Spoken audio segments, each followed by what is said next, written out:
Okay, we start. Well, good afternoon and welcome back to our afternoon session. As mentioned before, the chair of the conference, Minister Bonetti, will not be able to attend this part of our meeting, so it's my privilege, before handing over to the Vice Chair, Minister Ana Godinho, it's my privilege to open the floor and to open this ministerial segment of this afternoon.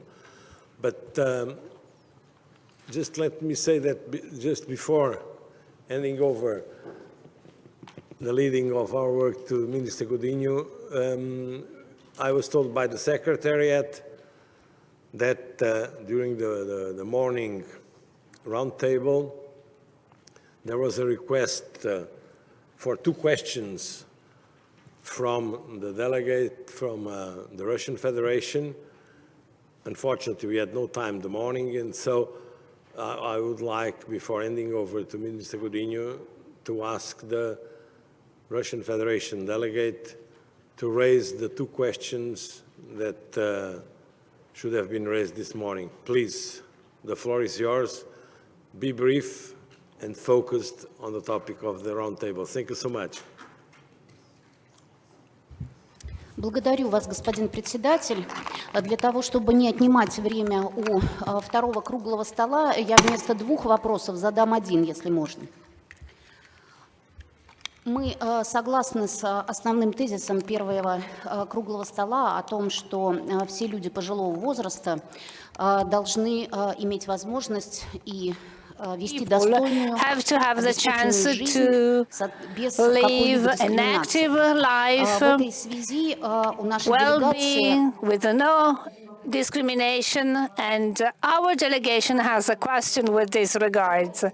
As yesterday and today, it was emphasized during the main speeches, nowadays 40% of old people live in places which are other than the places where they have been born, where they have been stayed for a long time. Often they move together with their families. So my question is, many Russian citizens, many old retired people, together with their families, live abroad, for example, EU, USA, and so on and so forth.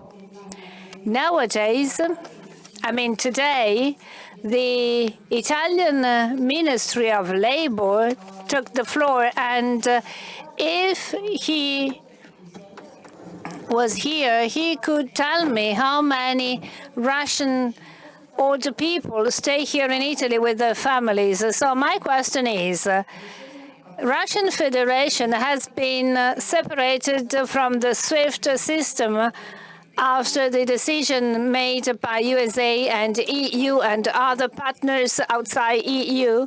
Well, after that, Russian Federation lost the opportunity to transfer funds for the retired citizens who live abroad. And therefore, because of that, these people are in charge of their families, their children. And these families have to face the economic crisis and the rising in prices. So we hope that restrictions, sanctions, unilateral sanctions, not only towards the Russian Federation, but also towards other countries, while these sanctions should take into account their impact on ordinary citizens. Last week, the responsible person on equal opportunities in the States said that sanctions are against Putin only, against the political elite of Russian Federation. Believe me, these sanctions affect ordinary people, ordinary citizens of Russian Federation, including older people who made their lives and who earned their pensions, but now, because of that, because of sanctions, are not entitled to receive this money. And I would like to hear the reply from the United States delegate. Thank you. Well, thank you so much. We take good note. Sorry. We take good note of the question, and of course, we'll address this point to the Italian minister, especially regarding the number of Russian citizens living in Italy. And of course, this is not the adequate instance to discuss the question of sanctions and the question of the decisions made in different areas of political will. We are here in a very specific topic. We are here under common interests and common concerns, I would say, and common challenges.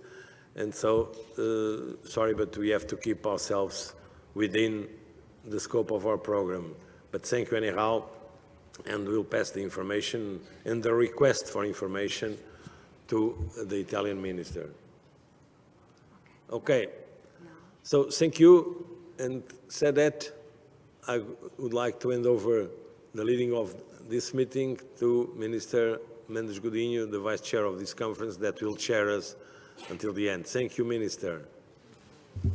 Well, thank you. Good afternoon to all of you.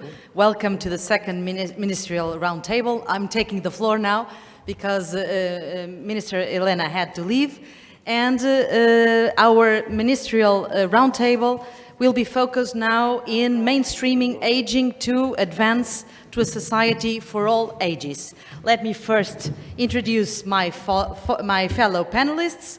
I will have the pleasure to have Mr. Marcel Spatari, Minister of Labor and Social Protection of the Republic of Moldova.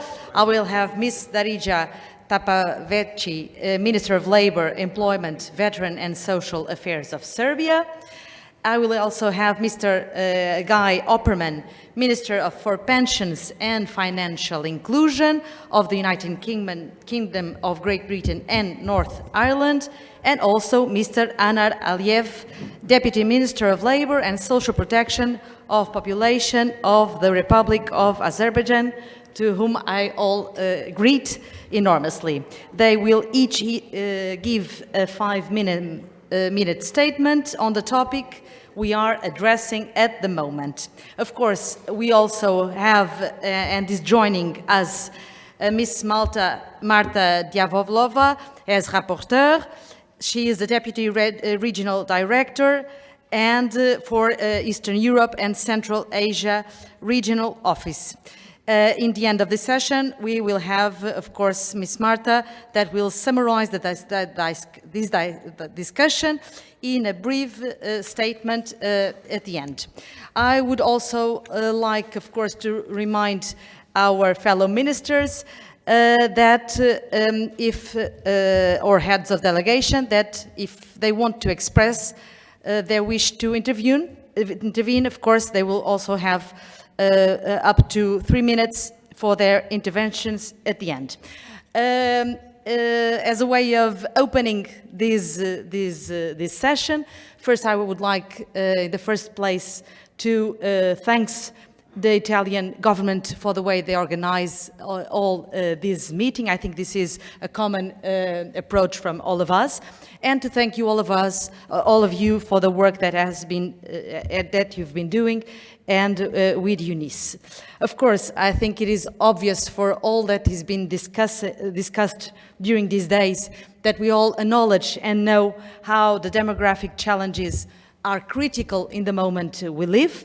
It's not new for any of us that in the next 7 years, which is by 2030, people aged 55 and over will outnumber children below 15. This shows how much it is critical to guarantee that we are addressing a huge amount of our populations. And by 2050, there will be around 2.4 persons in working age for every person aged 55 and above. And this shows for how much people we are trying to address our answers and our instruments. Well, of course, as everyone stated during these days, the pandemic has shaken us all, but at the same time was a wake-up call for what we have to do and what we have to accelerate in the moments we live to guarantee that we are answering the needs of all of us, because aging starts the day we are born. So aging is for all of us, and this is for all of us that we are trying to give more concrete and more effective answers. Pandemic was also crucial, I would say, in terms of learning lessons.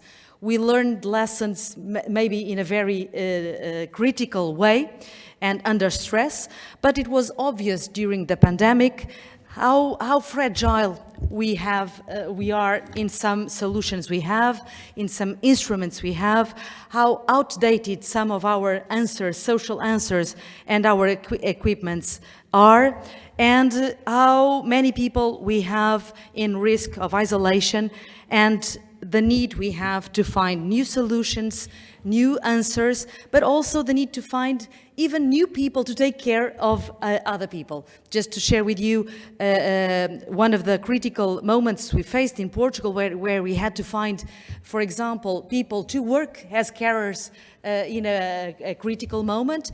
We created a special program that included over 30,000 people, mainly migrants, that went into the institutions, organizations, and to address older people. And it was quite interesting to see newcomers coming into this area, but it is critical that we have the capability to value and recognize the value of these people. Of course, we can think, and the pandemic showed us all, that we all can do much better than we did before. And this is the time also to accelerate the investment we need to do. The pandemic also showed us that we are all in the same boat, but many people are more affected, namely older people were much more affected during the pandemic. But at the same time, that this is the time to implement and guarantee that new solutions are put in place in a very fast way. The pandemic gave us all a new social legitimacy to act, and it also gave us the sense that time is running fast and is running out. So we must act fast, and it is critical, first, to guarantee effective equal rights for everyone, no matter how old or what age they are. We need to accelerate new answers, putting technology, digital, servicing the needs of population, and guaranteeing more and more autonomy and innovation in the answers we are giving. Also, different models that include, for example, informal carers. We put this in place in Portugal 2 years ago with this concrete subsidy for informal carers. But we need also to create, for example, solutions of social protection for transition from working life into pensions, for example. And again, we need to accelerate investment. RRF is a good instrument, namely in Portugal, I can share with you, we dedicated 700 million euros to invest in equipments, new solutions dedicated to older people. But, and this is the theme of our discussion now, mainstreaming of aging is critical to guarantee that in all policy, in all the areas of governments, we can address address in a systematic coordination and approach what we need to answer. Right now, we are in Portugal creating a national commission to address all these issues for older people, to guarantee that they are included in systematically way and coordinated to address and to guarantee that there is a real participation of people when, namely, they are out, for example, of the labor market, and they are not part of the traditional procedures of participation. Well, for the purpose of our discussion and the challenges we have in mainstreaming, let me just share with you that during our Portuguese presidency of the European Council, we approved conclusions on mainstreaming of aging in public policies, exactly to address this problem. But of course, I will open now the floor, and I would like to invite Mr. Marcel Spatari, Minister of Labour and Social Protection of the Republic of Moldova, to take the floor. The floor is yours, please. Thank you, Marcel. Excellencies, ladies and gentlemen, it is a pleasure and a great honor to be here today to discuss this important topic, a topic that impacts all our countries, that is developing and mainstreaming policies and government services that are sensitive to the needs of all the people. Moldova is a small country facing tremendous challenges because of the context in the region. Prior to the COVID-19 pandemic, the life expectancy for men was 67 years and for women 75 years. In 2020, due to the COVID pandemic, the life expectancy decreased by almost 1 year for both women and men. Even though our population has a lower life expectancy in Moldova, like in most of European countries, the share of older population is continuing to grow. Currently, older people aged 60 and over constitute nearly a quarter of our country's population, and we expect that in 20 years, or by 2040, this segment of population will reach almost 1/3 of our country's population. Over the last few years, the government of Moldova took steps in incorporating aging into intersectorial policies and government services, and we are becoming more and more aware of the challenges that older people have. Our commitment to healthy and active aging has been introduced into a number of policy documents. We have also made significant improvements into the social security system. We focused on increasing the pensions for those who have lower pensions. We have increased by 90% the minimum pension in the past 8 months. Another tool that supports lower-income families and specifically pensioners with low income is the social aid program. We spend almost 1% of our public budget on this means-tested minimum income mechanism. We have also made important regulatory changes to home care services in order to allow more older people to benefit from these free-of-charge services. We also opened 14 community integrated care centers that provide medical and social care for older people. Of course, we can go on and on telling you how many good things we did, but we still have many deficits when it comes to involving older people in our social life. Still, our companies are reluctant to hire older people. In many job announcements, age is a condition. Also, education system is not open to all the people. Master's degree programs do not integrate older people. Some subsidy schemes from the government for the business development or for homes are also restrictive to older people. So we have to improve the access to these services to older people. This segment of population does not sufficiently participate in policy making. We don't have a real consultative body that would take into account the interest of older people. So in this respect, We started discussions with some other countries to learn from their experience, and we will build a specific consultative body for older people, and we are committed to do this very soon. Also, I would like, as a last point, to benefit from our presence at this conference and to invite the countries to cooperate on social security agreements. This is a very important instrument for countries like Moldova that have many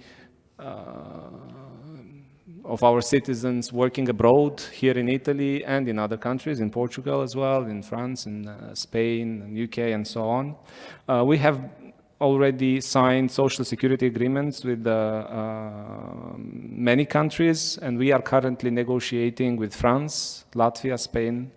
We would like to negotiate with Ireland, UK, Serbia, and Azerbaijan. This is a very important instrument to ensure that people that contributed to the wealth, to the development of two countries or more countries, they are also rewarded in the countries where they have worked. So thank you very much for the opportunity to speak at this conference, and looking forward to continue cooperation on bilateral level with all participating countries. Thank you. Thank you, Marcel, for your interesting views, not only sharing what you've been doing, but also the challenges we have and the answers we need to give, namely in terms of coordinating the relation between countries and how we have to guarantee these for migrants that go from one country to another. How can we guarantee these for the future? Well, I would like to call Ms. Darija, Minister of Labor, Employment, Veteran and Social Affairs of Serbia for her initial statement. Dear colleagues, as most of the countries in Europe, Serbia also is facing with the aging population, with consecutive decreasing in proportion of the population in the youngest ages groups. And through comprehensive and cross-sectional approach in the domain of analysis, strategic and policy work, and concrete measures in the community, we are directing our resources to understand and mitigate its negative effects. I am glad to know that this work is recognized in the region and that Serbia is seen as the leader in these efforts. We have implemented intergenerational approach with a holistic view to demographic change and lifelong approach that recognizes the benefits of planning ahead at the individual and social level to understand that aging is a lifelong process. In cooperation with Statistical Office of Serbia, UNFPA supported the first national transfer accounts for Serbia as a flagship project of the UNFPA Demographic Resilience Program. This analysis was carried out in 2021 and illustrates that 63.6% of public resources in our country is directed to older persons. We have continued to contribute and convene similar activities throughout the region, such as the Regional Joint Program, upholding the rights and dignity of older persons through health social care and enabling environments in Europe and Central Asia, of UNFPA, WHO, UNECE, and Help Age International. In light of our responding to COVID-19 pandemic with a special attention to older persons, we have joined forces with several other countries in the region, and we conducted a special survey on the effects of COVID on loneliness and social isolation of older persons. The report illustrates that Serbia had significant risk factors in positive social support, network size, and satisfaction with health. With Moldova and Ukraine, we conducted research on how gender-based violence affects older women. This research showed on completely new topic it is violence against older women, and it has been estimated that about 17% of older women reported exposure to violence in the last 12 months. The Equality Commissioner in 2021 published a special report on discrimination against older citizens and presented it to the National Assembly. An integral part of it is research on position of older people in Serbia. The report emphasizes different manifestations of discrimination against older citizens, the heterogeneity on this population, and factors contributing to the specific and increased vulnerability of some of its members. Age discrimination is a very important aspect of that deserves special attention, and we are proud to report that in Serbia we have organized in Belgrade, in our capital, in September 2021 regional launch on the first UN global report on ageism, this report is very inspiring for all of us. After defining the nature of ageism, it is summarized the best evidence about the scale, the impacts and the determinants of ageism, and the most effective strategy to reduce it. And what has MIPA report indicated that needs to be done in the future? First of all, we need to invest in developing intergenerational cooperation and exchange with full respect for human rights for all generations and access to necessary services and to the labor market. Also, we need strategically plan the integration of long-term care services into single system that will be easier to coordinate, more efficient in providing services to more beneficiaries, especially in environments where these services are currently difficult to assess. And also, we need to fully recognize the crucial role of informal carriers in providing longer-term care. And finally, we should strongly invest in a strategy towards the development of geriatric medicine, and it means that more geriatricians, more geriatric nurses, and professional care providers is needed. Thank you very much.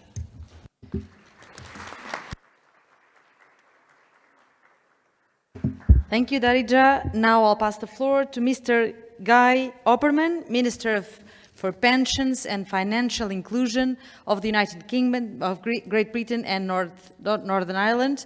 The floor is now yours.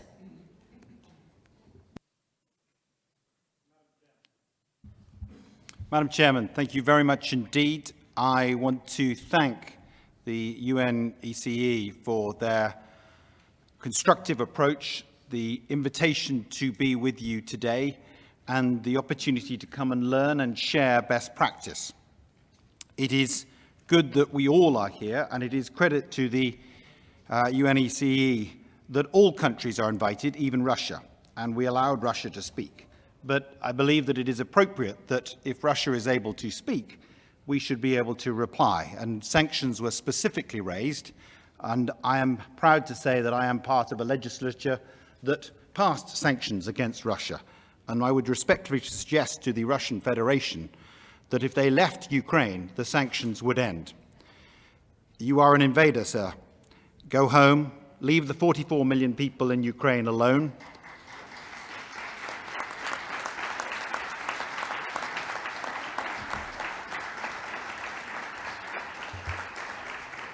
We are discussing today the rights and welfare of the elderly, of which there are millions in Ukraine. If you do leave, then sanctions can be considered, and you are excluded from SWIFT banking system for a reason that is self-evident, and that will continue, as will all sanctions, until you leave Ukraine.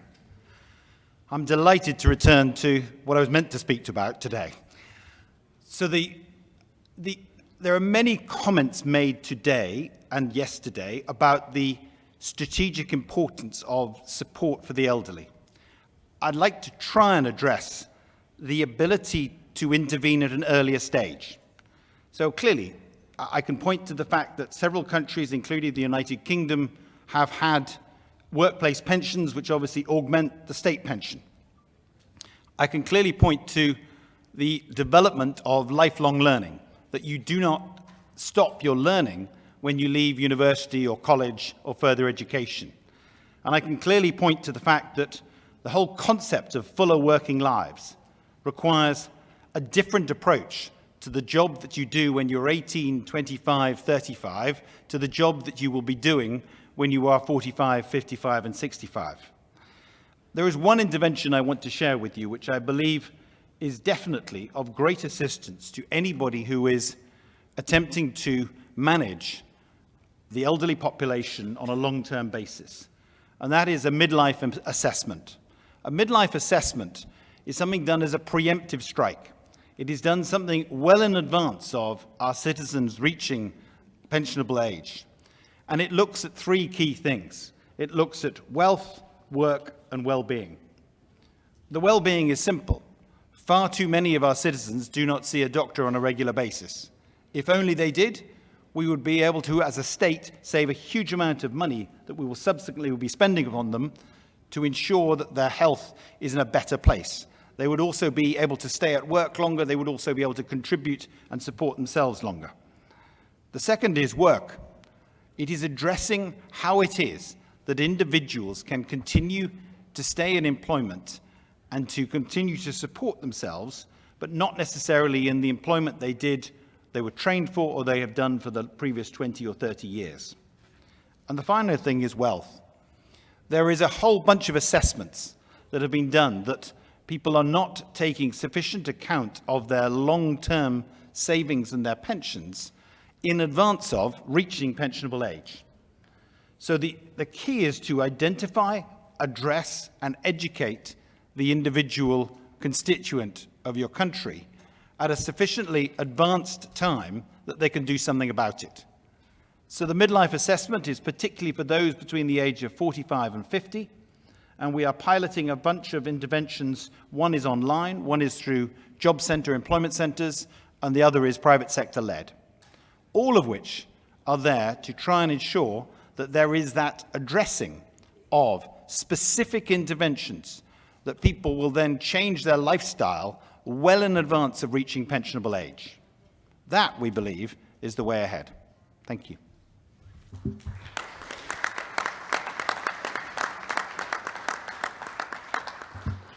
Thank you, Guy. Now I would like to give the floor to Mr. Anad Aliyev, Deputy Minister of Labour and Social Protection of Population of the Republic of Azerbaijan. Dear colleagues, dear friends, ladies and gentlemen.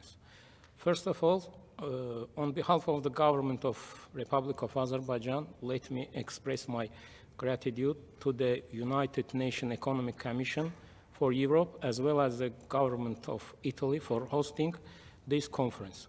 This conference, 20 years after the adoption of the Madrid Plan of Action, provides new stimulus for political solutions to the challenges of population aging.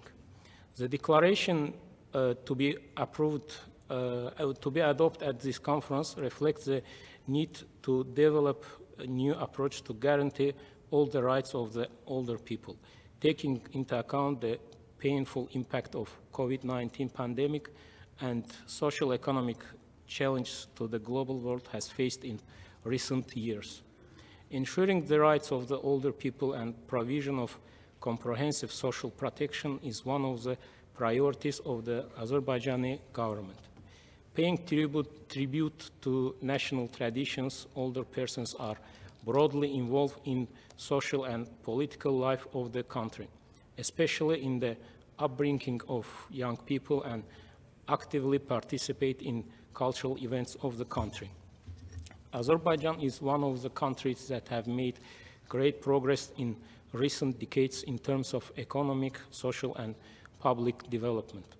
The policy goals aimed at fostering social protection are fully in line with the 2030 Agenda for Sustainable Development. From the first days, the Azerbaijani government took the necessary steps to combat the pandemic. The coverage of social support activities implemented by the national government reached about 5 million people. Since 2018, 3 social reform packages have been implemented, covering 4 million people, with additional annual funding of 6 billion manats. It's approximately $3.5 billion. Over the past 4 years, social benefits increased by 2.7 times, minimum pensions by 2.2 times, minimum wage by 2.3 times, average wage by 41%, average pensions by 75%. Those centers provide full transparency, accessibility, and convenience in provision of more than 154 types of social services. One of the activities of those centers is the involvement of older persons in volunteer activities together with the youth within the framework of Silver Friend program. Since 2018, significant results have been achieved in the field of full automation of all social services provided by the Ministry. At present, 110 services out of 173 are delivered on a single electronic platforms, 48 of which are provided proactively. Over the past period, 388,000 electronic assignments of pensions, benefits, and other social payments have been carried out without application or submission of any documents. For the first time in our country, the e-social portal ensured the formation of a social register. This portal enables citizens through personal accounts to track information on employment contracts, pensions, social security benefits, disability, and rehabilitation. International institutions such as the United Nations Development Programme, the Population Fund, and others are closely involved in solving the problems of elderly. As a part of one of the joint projects with the UNFPA, the Active Aging Index was developed and presented in the country. Ladies and gentlemen, as a result of the 44-day patriotic war in 2020, the occupied territories of our country were liberated after 30 years occupation. The liberated territories will be transformed into green energy areas. The smart cities and smart villages will be built, giving priority to innovation and technological development. At the same time, decent and safe living for the population returning to their native lands will be ensured. In conclusion, I'd like to once again thank the organizers for hospitality and excellent conference. Thank you for your attention.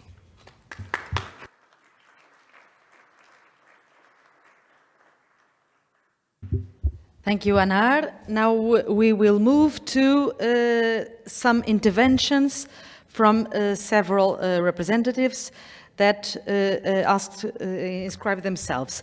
I'll pass the floor to Ms. Justina, Vice Minister of Social Security and Labor of the Republic of Lithuania.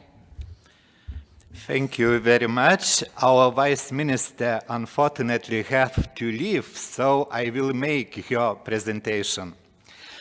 Dear ministers, dear experts, ladies and gentlemen, first of all, thank you very much for United Nations and Italian government for organizing this conference. Thank you also for the opportunity to participate in this discussion. Preparing for aging is both an individual and societal theme of our time, which is possible to develop when all United Nations and UNECE members are reaching for peace and not starting the war.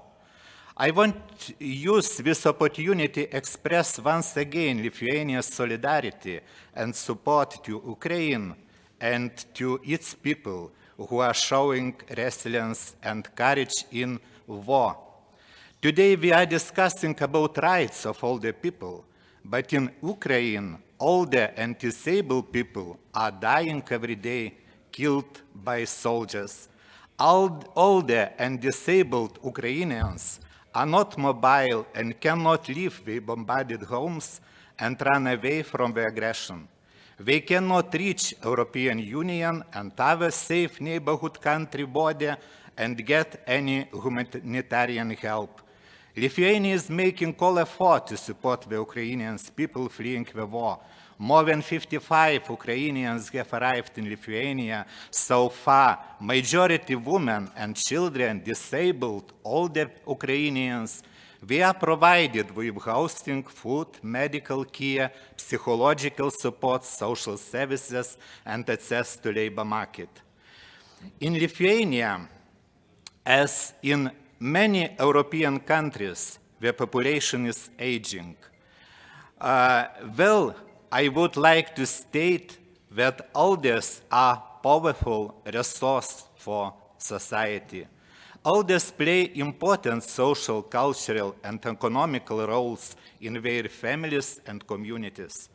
First of all, I need to address aging as an equality issue, aiming to uphold human rights, equality at all ages, and to address all those barriers that keep us from living fairly and freely as equals we are older. A strategic approach is fundamental in creating favorable conditions and opportunities for older people. First, the program of the government of the Republic of Lithuania provides commitment to prepare the tool for labor and civil activities of older persons, healthy aging, tourism, entrepreneurship, and learning, to engage higher education institutions and private sector to expand social innovation. Second, the program of development of solidarity aims to solve the problems related to poverty and social isolation of older persons, to increase their opportunities to stay in the labor market, and to participate actively in social life by developing the integrated social services in compliance with their needs and reinforcing financial safety of older persons. Lithuania is making every effort to ensure the financial security of older people. The pensions of social insurance have been increased consistently. We attempt to improve the situation of older people in labor market by implementing employment policy which targets to promote employment for all those who are able and willing to work. Besides, we have been developing services for older persons by improving their quality and accessibility. In the area of education, the best international practice was used to develop the activities of universities of third age. A special program targeted at improving health of older people was approved in the area of health protection. This program focuses on health education of older persons. Together with OECD experts, we are implementing the project supported by European Commission to create a model of favorable conditions for integration of older persons in social, political, cultural life and their occupation. The model will be prepared containing the tools and methods to create favorable opportunities and conditions for integration of older peoples into political, social, and cultural life. Let me conclude by saying that it is essential to involve older persons in making decisions at national and local levels when socioeconomic policy is formed, as well as their participation in the life of society and community. Thank you very much for your attention.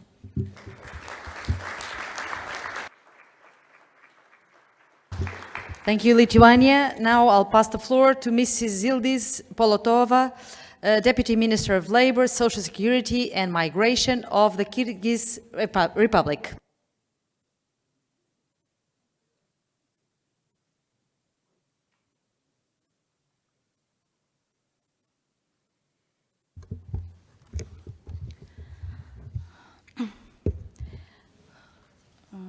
Добрый день, уважаемая председатель конференции, уважаемые участники конференции. Dear participants, today's conference, let me On behalf of the Cabinet of Ministries and the delegation of the Kyrgyzstan Republic, let me thank the organizers for this kind invitation.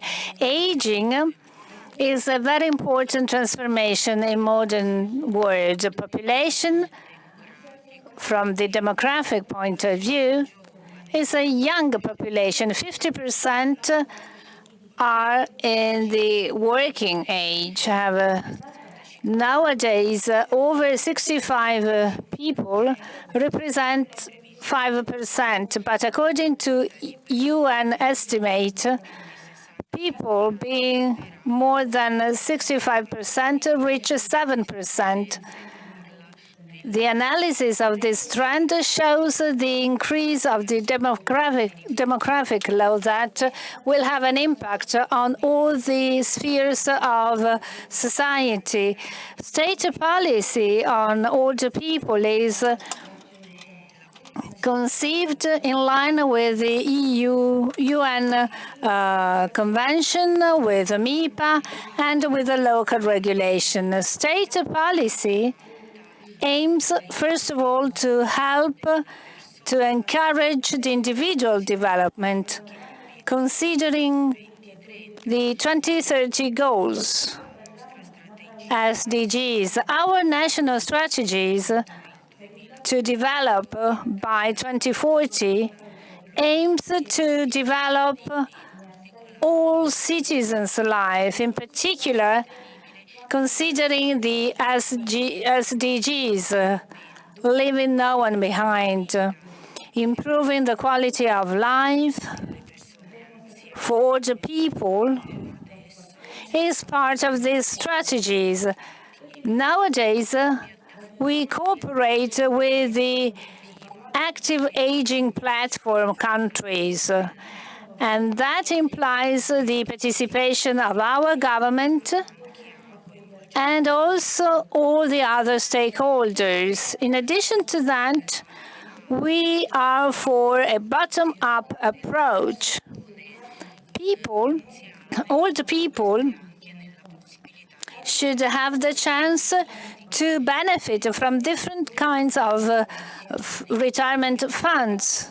If we increase these funds, living conditions improve, as well as home care for those who need it. A great attention is paid to the access for older people to services, social services included. And we pay attention to additional state aids to develop quality services. That is why we have to invest to find additional resources for rural areas in particular. Today, aging implies for all the countries to review welfare state policy and also migration policy to regulate migration flows in compliance with the program we adopted for that. Demographic policy should imply specific measures concerning older people. There is a new national action plan in order to achieve gender equality. That implies additional provisions in order to increase economic opportunities and employment opportunities for women. Talking about gender policy, we have to underline that it is necessary to achieve gender equality in reality, in tangible terms. Otherwise, the society does not perceive it as an achieved goal. For example, there are gender differences in terms of aging as well. Outstanding outcomes have been achieved in terms of support to older people. So we have to emphasize the positive aspects of cooperation, the possibility to learn from other countries' lessons. Nowadays, we are here to join our efforts for aging throughout life. Participating to these congresses is very important indeed. Thanks to UNFPA, a program will be right down for an active aging. Pandemic, crisis, climate changes require additional measures in order to protect older people. That is why we have to improve the existing measures in order to integrate IT tools, in order to create digital platforms. It is important to use census data as well. We carried out a census last spring, and that provided useful data concerning older people. For the first time, some indicators have been taken into account concerning Washington Group. Dear participants, our delegation considers the participation to these events a great opportunity in order to exchange experiences so that our vision that aims not to leave anyone behind is perceived worldwide. And so we have to find the right balance among all these topics. Thank you very much. Sildis, now I'll pass the floor to Ms. Virginie Lasserre, General Director for Social Cohesion at the Ministry for Solidarity and Health of France. Merci beaucoup, Excellences, Mesdames et Messieurs les ministres. Je serai brève, mais quelques mots pour rappeler qu'en France... Ladies and gentlemen, distinguished ministers, I'll be brief. By 2030, people aged over 65 years, for the first time, will outnumber the people who will be 15 or less. So we are confronted with a key challenge. The society not only should adjust to population aging, but it should also act so that this population aging goes to the benefit of the whole community. I would like to give you 3 concrete examples of public policies targeting the elderly, having consequences for the entire society. Policies for the accompaniment towards the aging, referring to housing, ambitious policies. We have renewed and remodeled private houses between 2014-2017. 4,000 houses were restructured. There are also policies to accompany the elderly, which favor integrated innovation. These policies are this innovation is integrated into housing. So these are shared houses and supported, funded by the state. There are social workers fostering this coexistence between people belonging to different age groups. Then we have policies accompanying towards aging. We've debated a lot about this topic on this occasion. So intergenerational contacts are of extreme importance. In France, we have a concrete example. In 2021, we created the civic service of solidarity for seniors. Young volunteers who commit to help older people. 300,000 older people shall be accompanied and aided by young people carrying out a civic service.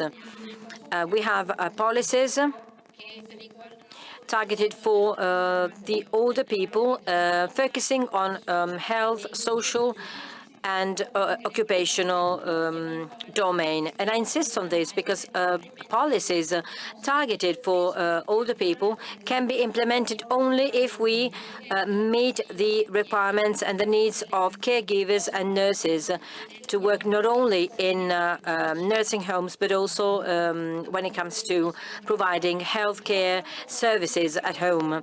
As I said earlier to my colleague from Moldova, 350,000 people in France will have to be hired in the healthcare sector. This implies an increase in salaries. Maybe this has not been carried out enough, but we should also provide specific programs and constant programs. So we should organize, and we are organizing training for migrants, for refugees. We organize training programs for management, and we also train people when it comes to communication. We should attract young people so that the healthcare sector becomes attractive for them. We do need staff members, but it is also a social challenge for us. It is a challenge based on intergenerational relationships and a social challenge for all of us. And I will stop here. Thank you very much.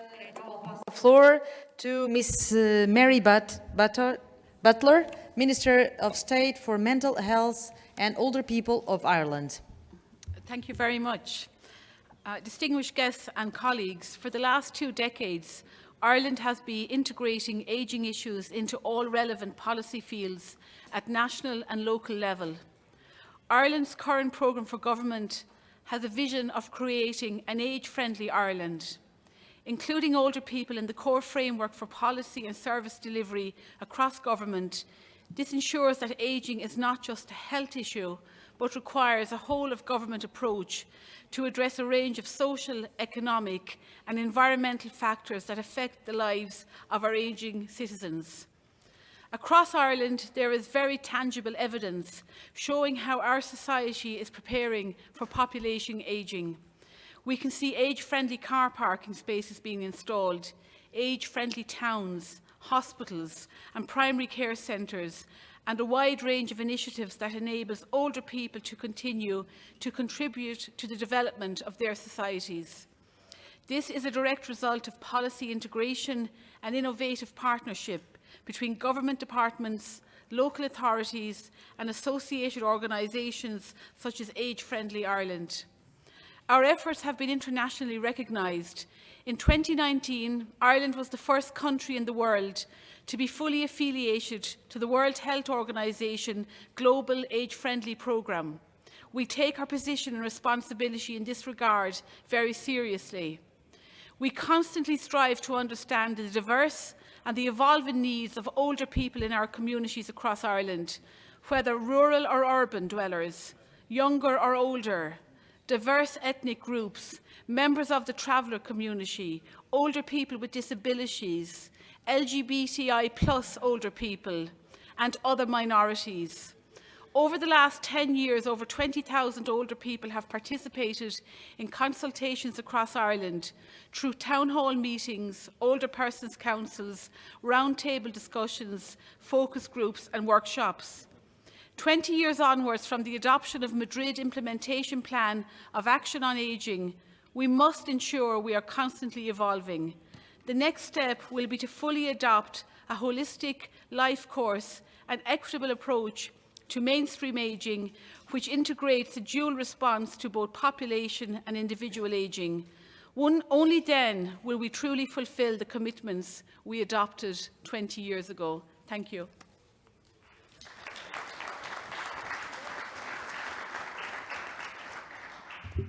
Thank you, Mary. Now I'll pass the floor to Mr. Georgios Stamatis, Secretary General for Social Solidarity and Fight Against Poverty, from the Minister of Labour and Social Affairs of Greece.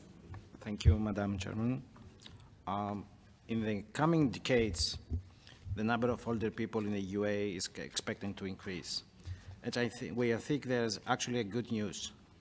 This means that we live longer, we are healthier and more active when we are the same age in previous generations.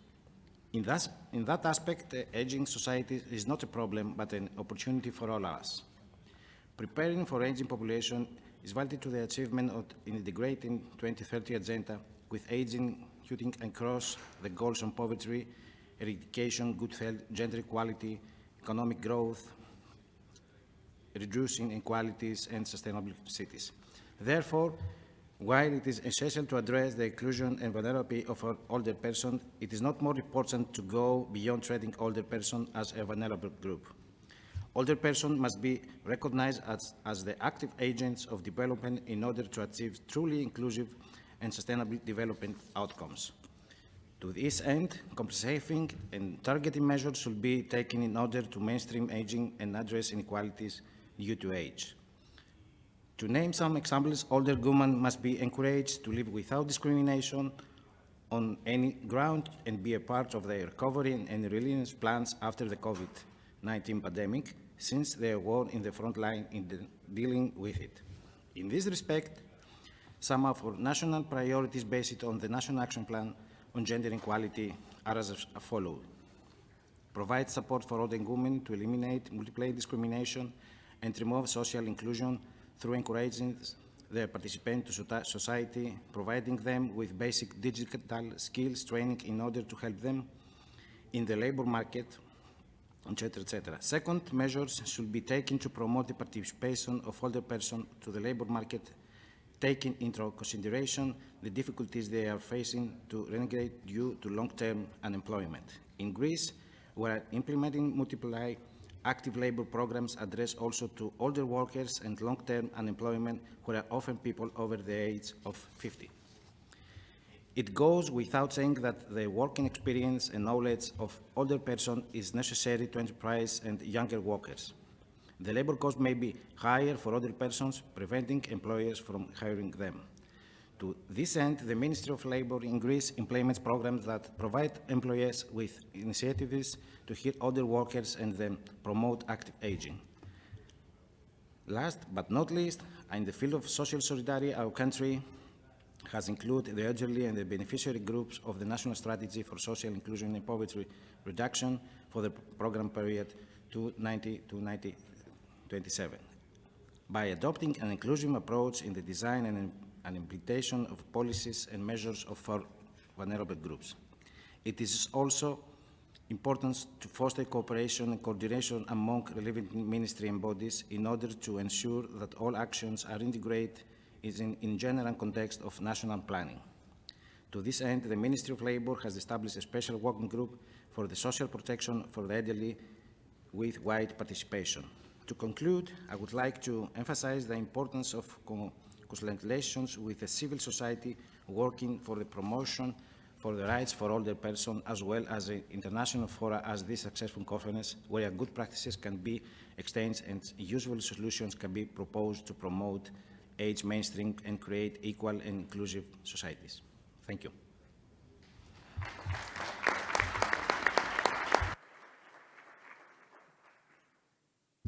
Thank you, Georgios. Now I'll pass the floor to Mr. Abdul-Aziz Kaidarov, Executive Director of Off-Budget Pension Fund under the Ministry of Finance of the Republic of Uzbekistan. Уважаемые коллеги, представители международной организации, Dear colleagues, delegates, representative of international organizations, I'm happy to be here representing my country to this event by UNECE, devoted to aging. First of all, I would like to thank UNECE, Italian government, for having organized this event. Our government pays special attention to these problems. It is proved by the increase year after year of the budget resources allocated for that. During the latest 6 years, financial resources for older people increased by 6 times, approximately 60%. as well as the costs for social measures by the state. Talking about support to older people, I would like to mention what we have done during the latest years. First of all, I have to mention the IT system, one single system to provide social welfare, social assistance. Thanks to this system, it is now easier to apply for social aids. And the process of granting these aids has been computerized in a transparent way. In addition, an important step concerns the state guarantees in order to check minimum costs, minimum guarantees, taking into account social risks and minimum pensions for older people or for all people with disabilities.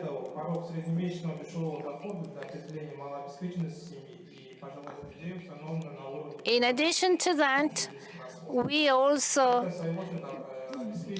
give a definition of a low-income family in compliance with the specific criteria. In addition to that, the state provides its support, social justice, in particular for specific difficult conditions. Pandemic had an impact on the social sphere. Our country wants to protect, to uphold rights of all individuals through specific provisions aiming to improve the supports. During the latest 5 years in our country, we paved the way for our future. We adopted a strategy up to 26, and one of the key targets of this strategy, we find a social justice policy, the development of human capital, support towards people for a lifelong indignity. We have an institute named Mahalai Institute. It is an NGO which hosts 5,000 people. 10% of them are old people. And our government also includes a special department for old men and women. In our country, several events took place, and we spent many years to pay attention to old people, to care old people. Last year, the number of retired people is equal to 36 million people. Last year, we provided services, interactive services and IT services to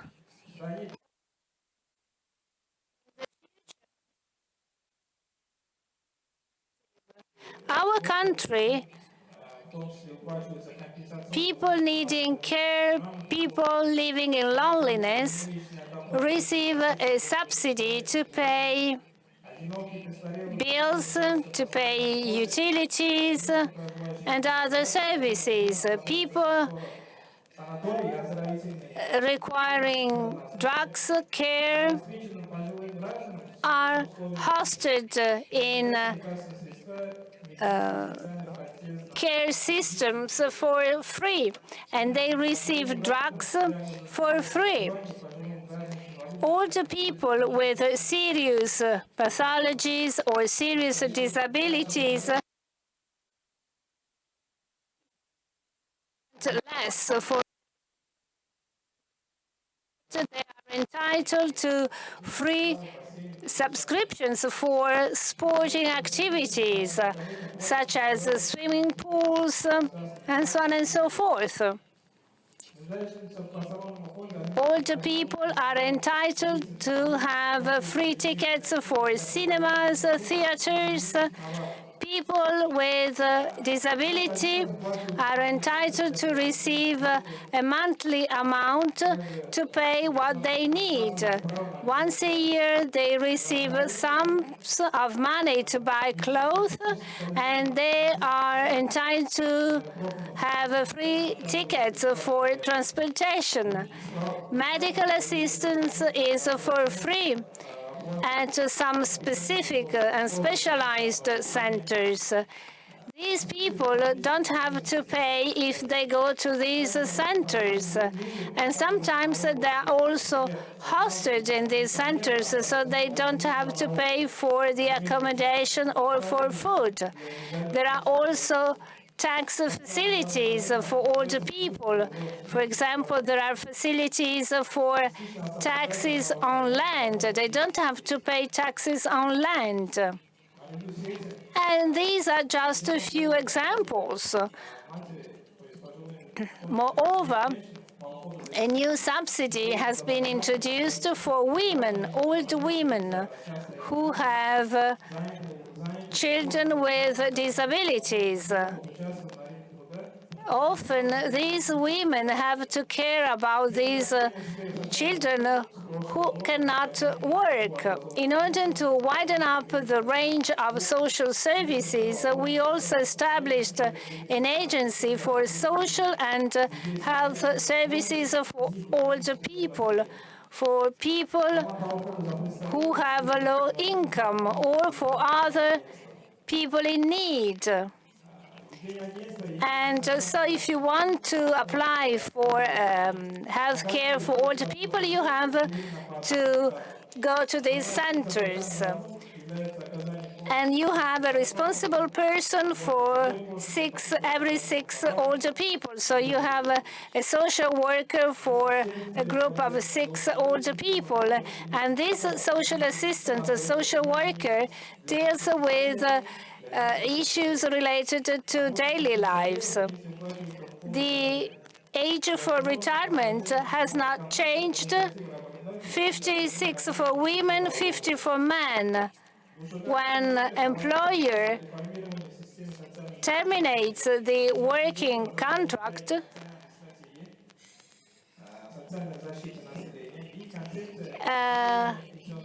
there are some facilities, some aids. We want to develop a strategy by 2030 in order to face aging. There will be 2 phases, medium term and long term. That implies social services, programs for employment. We have to set up a transparent system. We have to be more effective through the existing programs. In conclusion, I would like to emphasize that this Congress will be very useful for further development of our work. Thank you very much.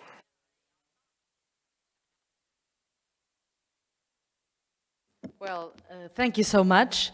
I think the critical and challenging moments we face show how interested we were all in participating and how the debate was so intense, and that's why we are running a little bit out of schedule, because the participation was so interesting and intense. I think it was, we can say from all of us, how interested it was to see how we have so many similar problems, but how we are also finding some innovative solutions and trying to cope and identify exactly new ways to address this very challenging area, which is a survival and determinant area for all of us. the way we can find new solutions, share these different models that are being implemented all over our countries. I think this is also a way to inspire ourselves. Well, as it was so intense, the participation, we will have to move on, and we've heard all the countries that had pre-registered, and we have to move on. I'm sorry to guarantee that we can achieve our goals during this meeting. So now I will have to pass the floor to sum up our session and welcome our rapporteur, Ms. Marta Diavolova. Please, the floor is yours. Thank you very much, Madam Chair. Do you hear me? No?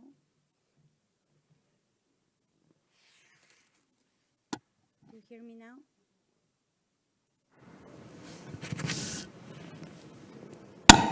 Oops, sorry. Oh, now the mic is on. Thank you. Thank you, Madam Chair. I will try to give a snapshot of what has been said, but as you rightly underlined, the richness of this discussion was really fascinating. And we heard a lot of new solutions. Some of the suggested directions of work are clearly the answers of the 21st century and aging policies that can address the new demographic shifts.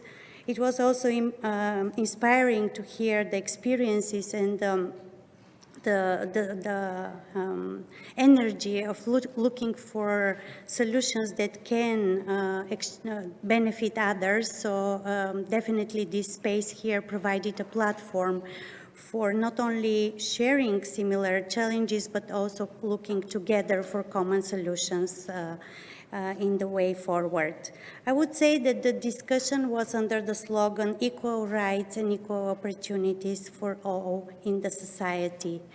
It is also important to highlight that several speakers indicated that COVID-19 put at the spotlight the needs of older persons, but actually brought on the surface issues that were there in the society for some time, and galvanized the intention and aspirations to address and mainstream aging to advance a society for all ages.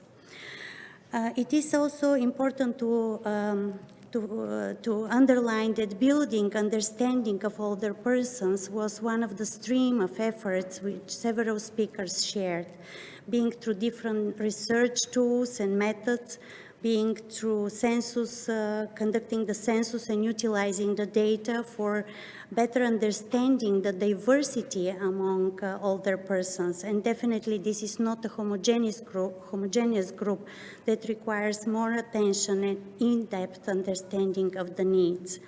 So as this was one of the stream of interventions, hand in hand with these social reforms, diversifying service provision, looking at quality of services, improving access, financing mechanisms was another stream of shared experience.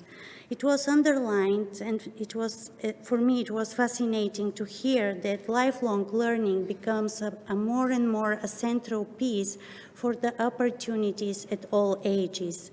Entrepreneurship, business opportunities was another area of work that many of the speakers undermined as a priority for their governments in the countries to diversify the opportunities and modalities of engagement of older persons and keeping the options open as the aspirations are unlimited at any age. With the mobility in Europe and migration flows, it was underlined that the social security agreements needs to be given more and more attention, and instruments needs to be put in place to support the rights and the aspirations of older persons as they move around, but also to provide them with dignity and respect, and human rights are equally important, irrespectively of the legal status of older persons in different countries. New modalities like national transfer accounts, active aging index were also highlighted as initiatives that are building momentum across Europe and Central Asia, and several countries highlighted the utilization of these modalities to inform better their policies and look at how effective they are. Gender-based violence was also brought to the attention of the audience, underlying that discrimination is there. We need to look careful who are those people experiencing discrimination and stigma related on the age ground, but also how the violence of older persons can impact the individuals and societies as a whole.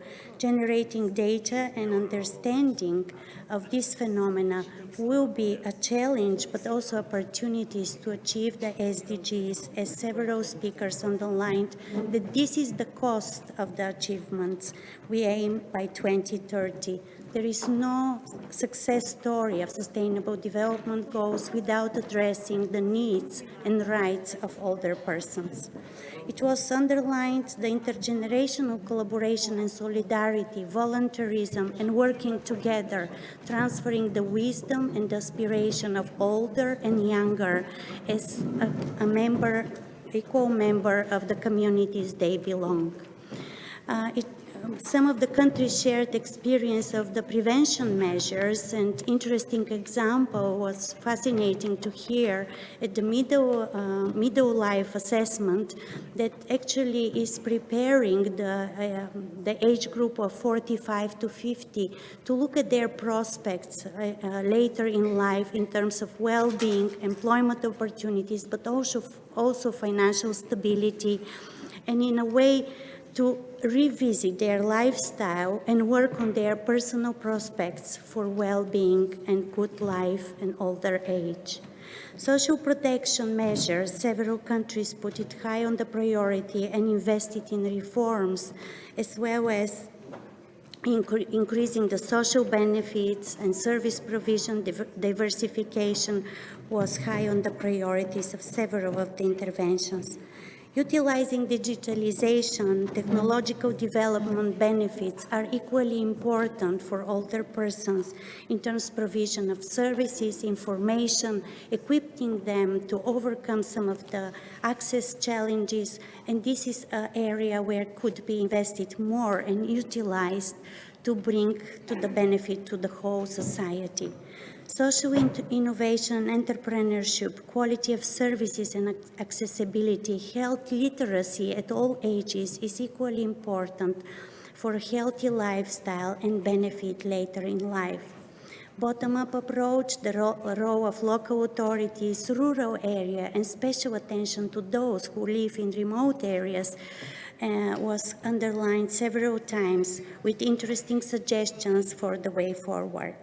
Housing, intergenerational solidarity, changes of some of the sectors in terms of business opportunities, reprofiling and increasing the job creation opportunities are avenues to be further learned, benefited, and invested more between the countries in terms of understanding and building those opportunities to understand not only the policy response, but also the losses and opportunities in terms of gains for the society.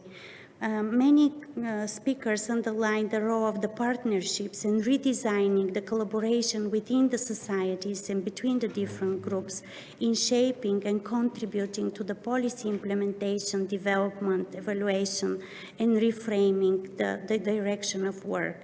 It was underlined several times, again and again, involvement of older persons of all stages in decision-making is crucial to make a success story of the country. Integration of national plans and working with civil society, this is another area given important attention by all speakers. Access to cultural programs, sport facilities, even looking at the taxation policies that they can benefit the older persons was given as an example, and the role of social workers. Definitely this is something we need to look together and reframe this direction of this profession to be modernized and strengthened in terms of support and function within the community. Improving effectiveness of the existing programs and initiatives is to unleash the potential this has in place, equally important hand in hand with the reforms that are ongoing. So this is more or less in a nutshell some of the highlights as they were mentioned throughout this session. Thank you very much for the opportunity to summarize. Bravo. Yeah. We also. And then.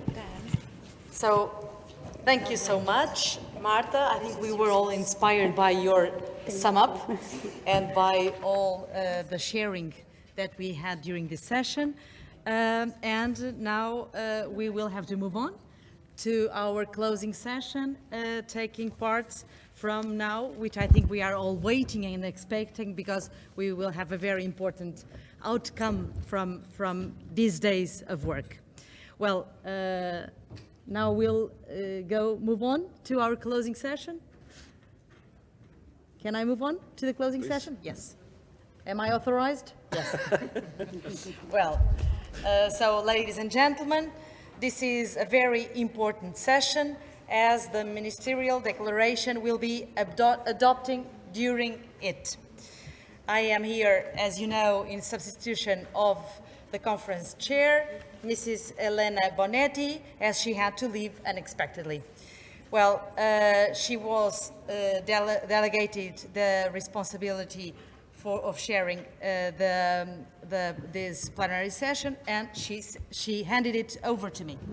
So, dear delegations, as you all are aware, the final text of the Ministerial Declaration was distributed to you before the session. But I would like to point that there was just a change of technical nature in paragraphs 6E and 33, where the term self-determination was replaced by individual autonomy to be consistent with internationally agreed language used also in the Convention on the Rights of Persons with Disabilities. I would like now to invite the ministers and heads of delegations to adopt the final text of the declaration by acclamation.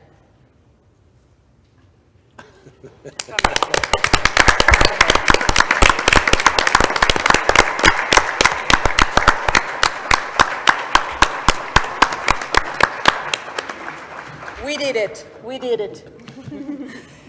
Thank you all. This is a moment to celebrate the achievements of this conference. Ladies and gentlemen, now please welcome Mrs. Olga Agayarova, the UNECE Executive Secretary, for her remarks. Dear Olga, the floor is all yours. Thank you, Madam Minister. Yes, we did it. Thank you all. Excellencies, distinguished delegates, dear colleagues, I'm greatly honored to address this conference at this particular moment, and I wish to congratulate all of us, all of you, for the adoption of the Rome Ministerial Declaration. Let me, at this moment, to read out again the title of our declaration: A Sustainable World for All Ages, Joining Forces for Solidarity and Equal Opportunities Throughout Life. To me, ladies and gentlemen, these words are the embodiment of a commitment for even closer cooperation to achieve a world in which everyone at any age can live their life to the fullest. The title of the declaration also demonstrates the consensus of UNECE member states on the importance of sustainability, solidarity between generations, and of upholding human rights. Dear colleagues, We live in times of crisis, which may not be the most conducive to visionary and forward-looking social and aging policies. The COVID-19 pandemic has dominated our thinking and action for over 2 years and brought with itself the revival of many ageist stereotypes. We are all concerned about the recent developments in our region and the raging conflict in Ukraine, where we witness the suffering of men and women, the young and the older, and an unforgivable loss of human potential across generations. And we also observe economic, social, and environmental challenges emerging across the globe. However, during this conference, I have seen that the topic of population aging is taken into serious consideration in policy circles and among researchers, civil society in our region. It may get less media coverage these days, but the topic of population aging will stay with us in the foreseeable future and will continue to shape the future of our societies. Having witnessed your many engaged discussions over the last days, even last minutes, I'm confident that the topic is in the hands of responsible leaders. I wish you determination in enacting the policies that you have today agreed on in our ministerial declaration. At the same time, I would like to reassure all of you that the UNECE Secretariat remains committed to assisting you in your follow-up actions.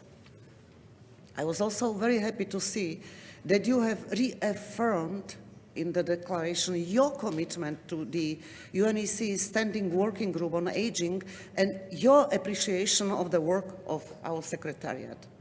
I would like to mention that many of UNECE population activities rely on additional financial contributions from member states. In recent years, we have received significant contributions from a number of countries, which allowed the Standing Working Group to broaden its scope and increase its relevance. Your financial contributions also greatly supported our small secretariat team, and my humble thanks to all of you for this. We'll continue to support the international exchanges between countries on aging policies and good practices. We are also committed to continue our capacity development activities to help you achieve the goals of the Rome Declaration. Let me read them out once again. First, promoting active and healthy aging throughout life. Second, ensuring access to long-term care and support for carers and families. And finally, mainstreaming aging to advance a society for all ages. Our Rome Declaration goes beyond these commitments. It spells out UNECE member states' ambition to update the regional implementation strategy of Madrid Plan of Action and possibly Madrid Plan of Action itself. I salute this ambition and can assure member states of our full support to its realization.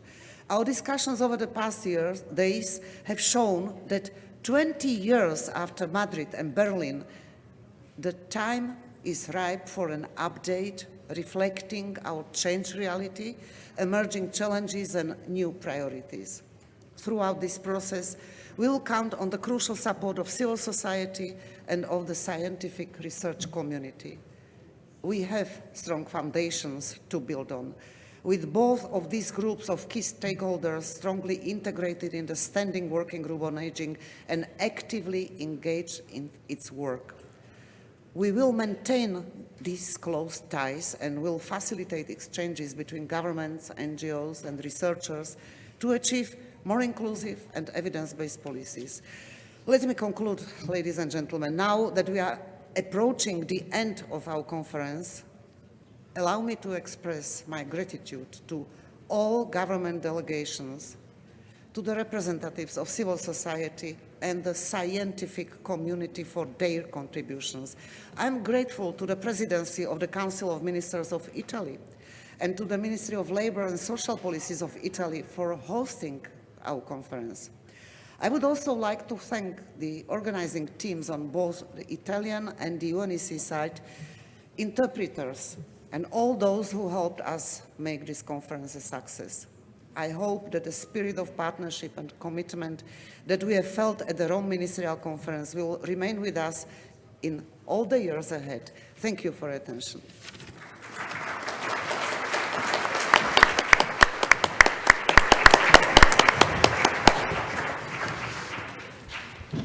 Thank you, Olga.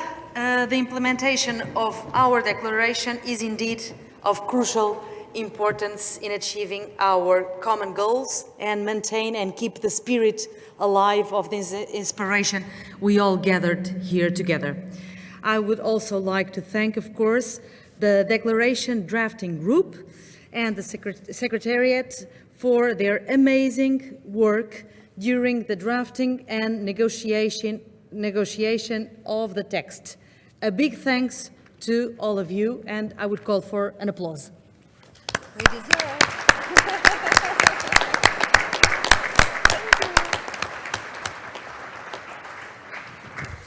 Finally, let me introduce Ms. Daniela Bas, Director of Division for Inclusive Social Development from the United Nations Department of Economic and Social Affairs, to comment on taking the regional commitment to implementing MIPA further to the global level in 2023.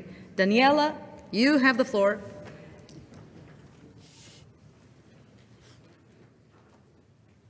Excellencies, ladies and gentlemen, and dear delegates. I like actions more than words, and I'm sure that you will remember this. So,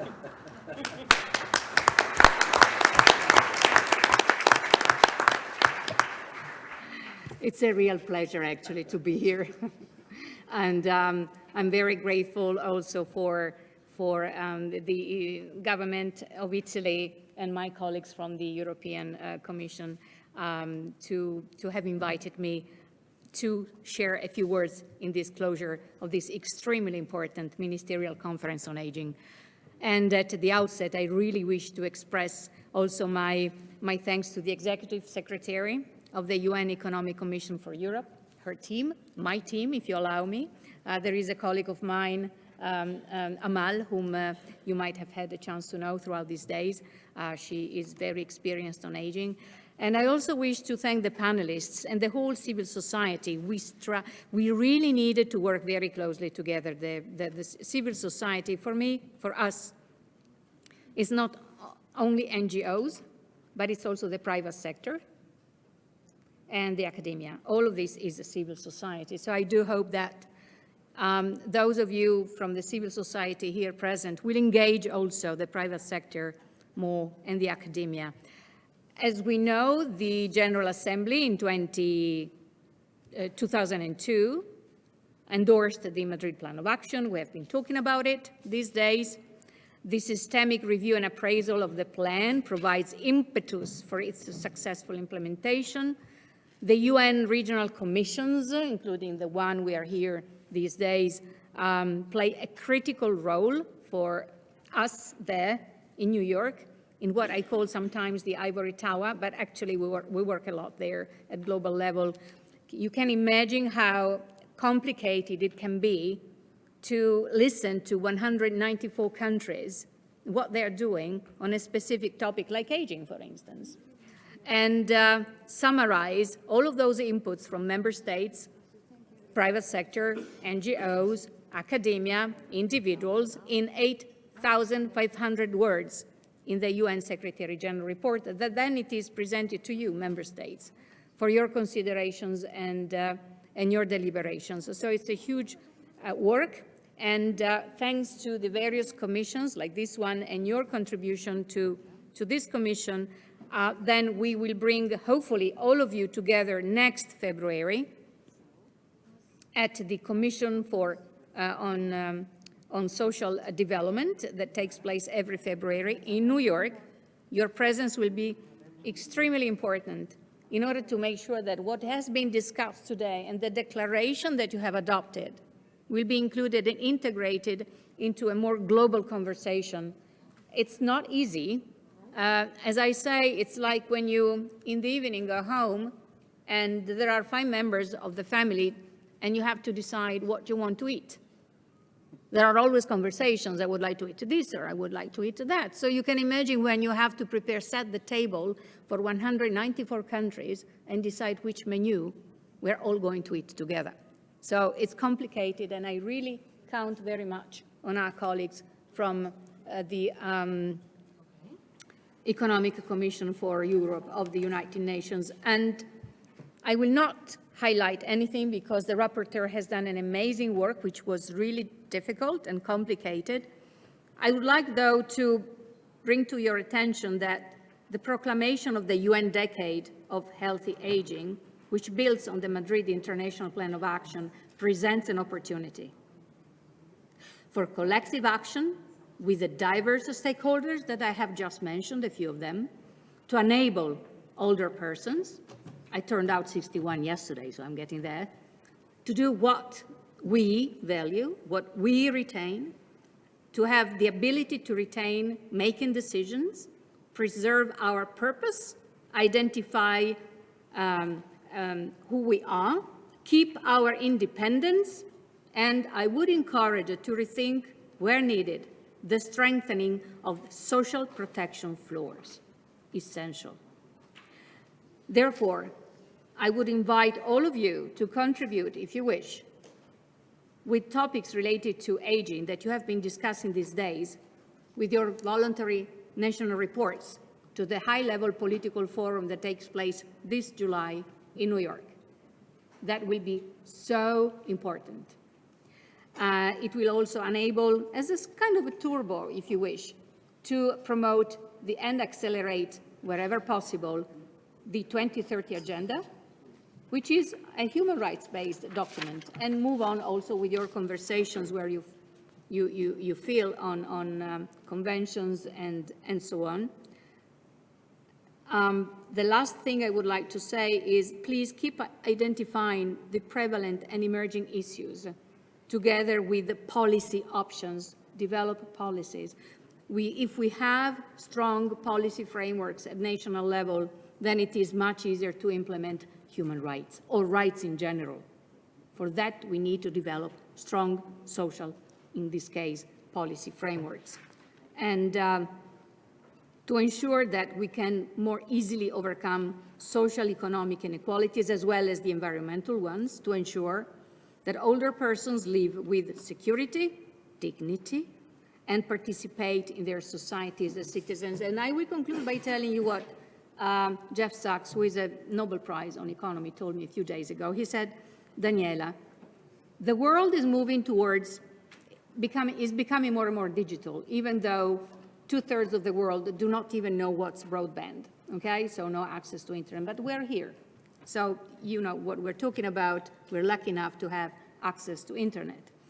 And the artificial intelligence is really becoming a new way of looking at the world. It means robotics. It means that robots will do much of the work we're doing now, certain kinds of work. So what kind of older persons are we visioning from here until the year 2050, for instance? That is the youth of today who are going to be old people of tomorrow. And there are 3 things that we should really think very seriously when we talk about older persons of today and tomorrow. Education, updating skills constantly. And the 3rd one is leisure time. There will be a lot of leisure time. So we really have to build a future where services are available and accessible to all, leaving no one behind. It doesn't matter the age, the gender, or the ability. Thank you so much.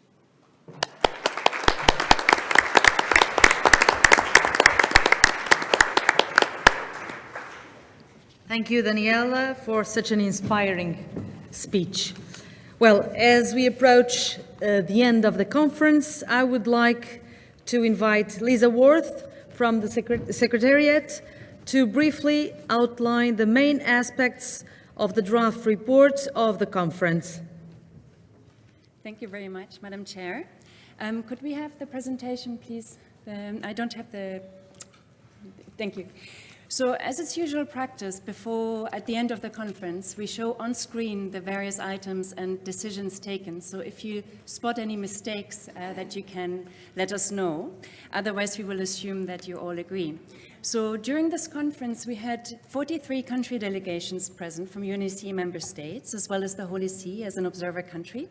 Several international organizations, WHO, UNFPA, Council of Europe, the European Commission, OECD, and various of our colleagues from the United Nations, as well as representatives of civil society and scientific research. Next slide, please. So the first decision yesterday morning was the election of the chair and vice chairs of the conference. You see them here on screen. We had the chair, Elena Bonetti, Minister for Equal Opportunities and Family of Italy, and the two vice chairs, Minister of Social Protection of Estonia, Messigna Rizalo, and the Minister of Labor, Solidarity and Social Security, Ana Mendes Gondino. So I think we all agree, no objections. Next slide, please. Then here we have the main items of the opening plenary, the launch of the MIPA Plus 20 and synthesis reports, as well as the keynote speech by Mr. Alexander Sidorenko on priorities for aging policies in the UNECE region. We then had our 3 expert panels on promoting active and healthy aging throughout life, ensuring access to long-term care and support for carers and families, and the third one on mainstreaming aging to advance a society for all ages. Then this morning, we started with a presentation of the draft declaration. As had been announced on Thursday, we distributed the text, including the technical correction in paragraph 15. And then we later on distributed a change of technical nature in paragraph 6E and 33. We also heard the presentation of the joint declaration of civil society and scientific research. Following on from there, we had the high-level panel discussions between ministers and civil society representatives, followed by the ministerial roundtables later on today on ensuring access to long-term care and support for carers and families, and then mainstreaming aging to advance a society for all ages.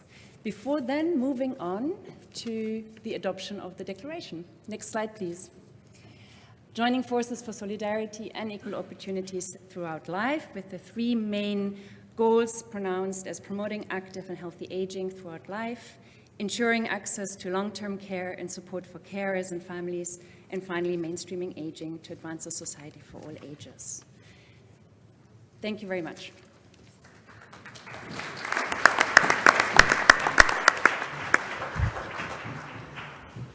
Well, thank you, Lisa.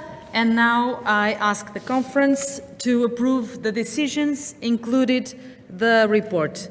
I have to ask, do you all agree with the decisions?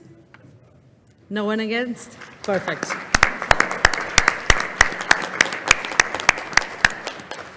Well, just before I hand over my role to Italy, I will shortly open the floor to Lydia Bratanova, who doesn't need any introduction. Thank you, Minister. I asked for the floor.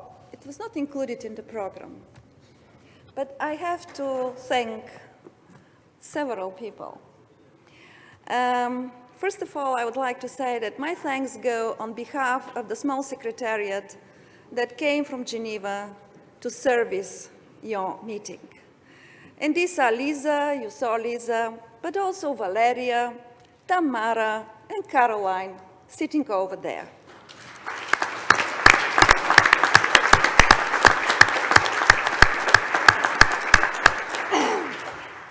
We have different age groups, but on average we are young and strong, and we survived that.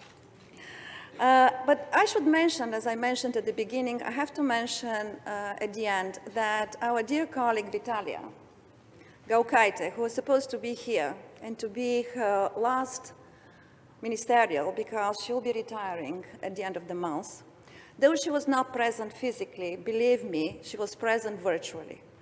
Not only that she was watching what we were doing, but she will say, well, there are not enough people in the room, you should not start, wait for 5 minutes. Or, where are you? Please, the flag doesn't look good, please adjust it. So, Vitalia, thank you for all the guidance. Of course, there were even more serious discussions.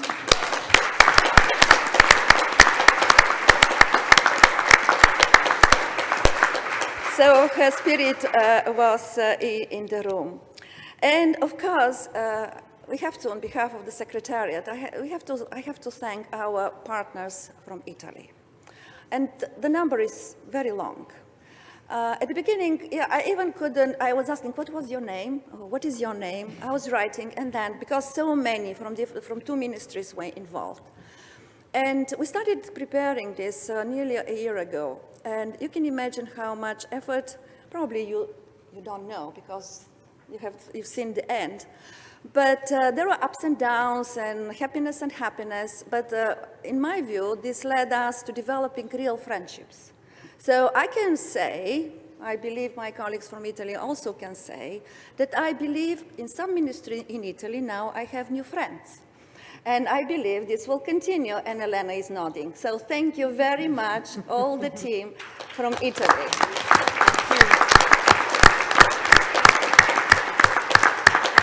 And of course, I would like to take to thank the member states.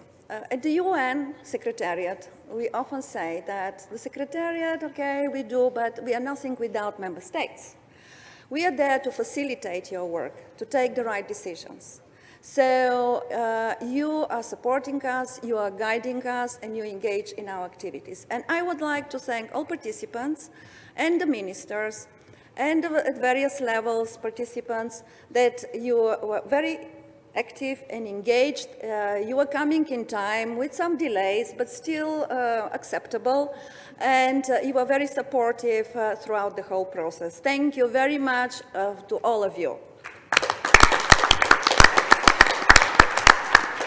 And finally, our chair and the vice chairs, because in the Secretariat we may advise, but at the end we say, well, Minister, you decide, whenever it is difficult. It is easy decisions we can take ourselves, but when it becomes a bit tricky, we say, okay, now you decide. Thank you, all of you, and I think we can have a relaxing evening tonight. And now back to our host. Thank you.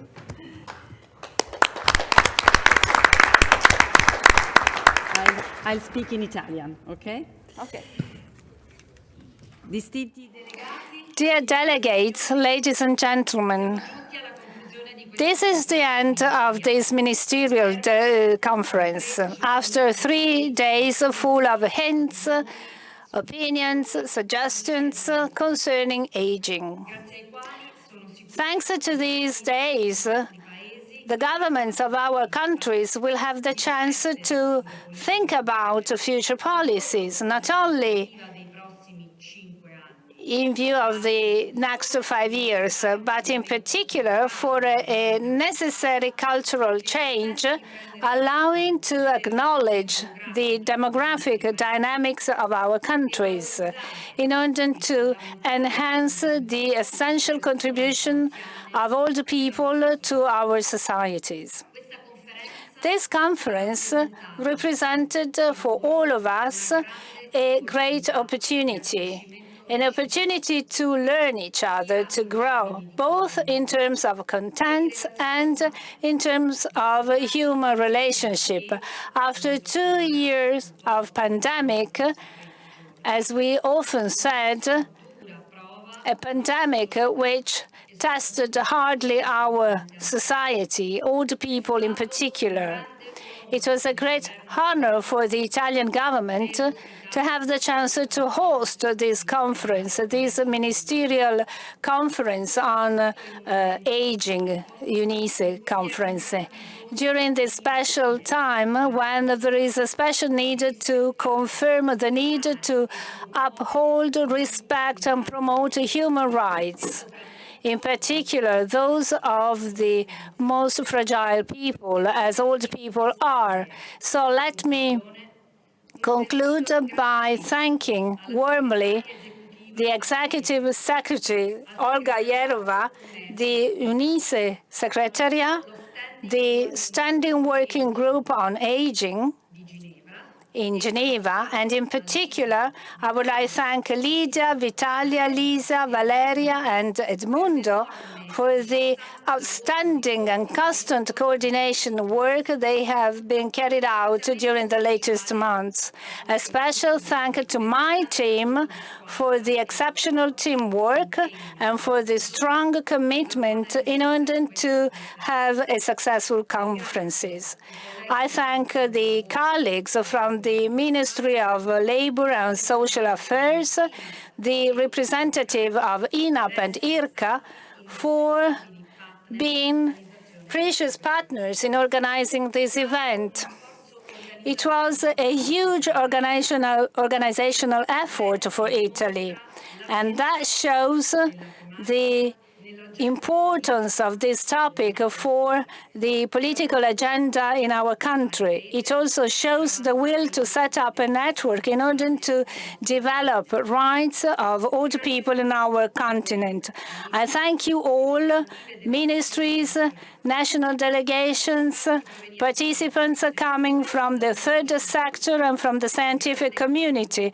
I thank you for the remarkable contribution to this conference. A special thank you to the interpreters who helped our communications. Thank you all, and have a safe journey back home. And the interpreters, thank you back.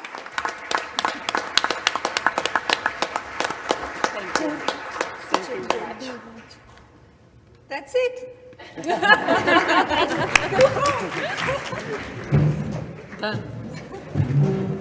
They like it so much, they said. Really? They don't want to go. Okay. They like it so much, they want to